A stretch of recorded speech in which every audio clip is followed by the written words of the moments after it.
rubber meets the road. Now the fantasy ride's over because now there's legit killers coming out from the jungle right now, thirsty for that belt. We got Chris Weidman, Jacare, Yoel, Luke Rockhold. It's going to be madness. I can't wait to get into all of that. What a crazy way to end the month because, Ted, we're going to go 3 weeks now without UFC fights. That's true because the middle card is scratched. Yeah, the Philippines, the card in the Philippines. And see, at first I thought they were going to postpone it, but they just totally scrapped it, and they're going to, they're going to issue some payouts or whatever. Poor Derek Lewis was already there. He has a fear of getting on planes. He psyched himself up to get on the plane to go down there. It's canceled, bro. Head back home. Oh, and you don't get your paycheck. What does he have to do? Does he have to take a bunch of drugs to knock himself out? Yeah, like Mr. T. Right, like B.A. Baracus from the A-Team. That's the same thing, man. Holy crap! I'm going to start calling him B.A. Baracus. He's he's the real Bob Sapp. You know what I mean? Check this out, though, and you might have already figured this out, Eddie. But I think so B.J. Penn gets a rib injury, right? So he's out.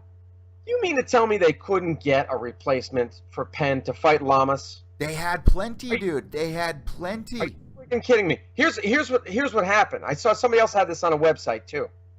Okay, so around the time that Penn said that he was injured, the Philippines, the government in the Philippines said, when you guys come over here, you're all getting drug tested. Everybody is. I'm talking the cameramen, the people who hold the which a lot of people said was unfair.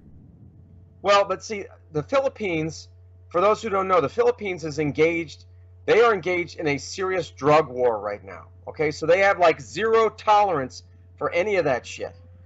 They were like saying, if you smell a whiff of dope, you're all gone. When did this news come about, though? Like, when was the UFC aware of it? Somewhere around that time that Penn announced that he was injured, and the Philippines said, we're drug testing everybody, every single member of the UFC entourage, every UFC employee is getting drug tested. That means you, Joe Rogan, you pot-smoking fool. You know what I'm saying? So, like I said, they're engaged in a drug war. I took a look at it. It's they've got a name for it. It's Operation Double Barrel, or Campaign Double Barrel. Okay?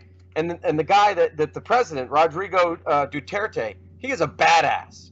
I mean, he doesn't take crap from anybody, and they're in a serious drug war. So from their standpoint, it kind of makes sense. We would look at it and say, that's really harsh. But for them, they're like, no, this all has to stop. And so I think that's why the UFC pulled out. They said, you know what, forget it. It's gone. We're done. We're not going there. This is crazy. I mean, we got viewers that are from the Philippines, Ted. So I never heard of that before, and I was excited for the UFC to go there. We're seeing the UFC go to a lot of these new places. That's a shame if that's the truth, because for one thing, that's crazy that they're drug testing them, but I do understand the sensitivity of it. You know, there's people dying at the ends of guns in this drug war. So right. So I mean, like I said, this guy Duterte is a friggin' badass, and they're engaged in a drug war. It's a scary world, man. It's a scary world. So I respect that. I mean, you don't really want your fighters to be in bad areas either. But it's just crazy that they canceled the card so quick because they did have replacements. They should have known about this way ahead of time, you ask me. Yeah. So that's why I tend to think, yeah, they could have, had somebody step in for Penn. And what sucks is, Lamas was quoted as saying, "Oh crap, man, I was planning on having a good Christmas. I was going to get my money from this fight, man. And we're going to have ourselves a bang up Christmas, but yeah, now it's going to be like a so Christmas. It ain't going to be so great." It's such a shame, dude. And then Derek Lewis having to come back home. But I talked to Dan the Hangman Hooker this weekend, a couple days ago, Sunday night on Cage Side Submissions Radio, which is every Sunday night at 8 p.m. Eastern Time. Check it out. I guest host on there all the time. Get to speak with some really exciting fighters, some up-and-comers. But I got to speak with Dan Hooker, who said he was going to replace. He said he was down to replace B.J. Penn. He was ready to do it. And even told Dana White there was a whole movement going on with Team MMA for Life, trying to get him that fight. And it just fell through. And probably that's what happened, Ted, is what you're telling us here with the drug. That's my guess. And I think other people, had that idea, had that theory as well.